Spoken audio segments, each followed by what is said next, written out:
اندلعت مواجهات دامية بين وحدات من الجيش الجزائري وعناصر جبهة البوليساريو في تندوف، في مشهد يكشف زيف الهيمنة الجزائرية على صنيعتها التي تحولت إلى وحش خارج عن السيطرة. النظام الجزائري الذي طالما استخدم البوليساريو كأداة لابتزاز المنطقة وجد نفسه فجأة في مواجهة مباشرة مع هذا الكيان الانفصالي الذي بدأ في عض اليد التي أطعمته لعقود.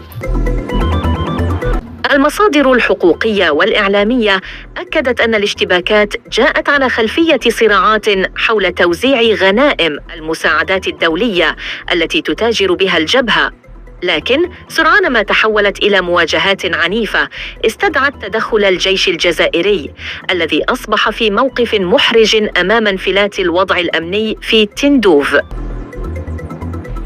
رئيس المنتدى الأفريقي للبحوث والدراسات في مجال حقوق الإنسان زين العابدين الوالي لم يجد وصفاً أدق للوضع سوى القول: من يرعى الفوضى يحصد التمرد.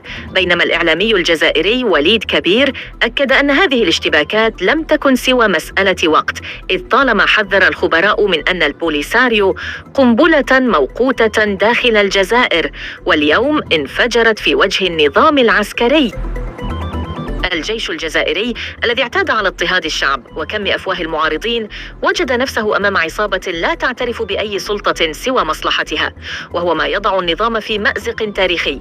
هل يستمر في رعاية كيان بدأ يطعن في شرعيته، أم يواجه تمردا سيكون بمثابة بداية نهاية أكذوبة القضية العادلة التي يروجها منذ عقود؟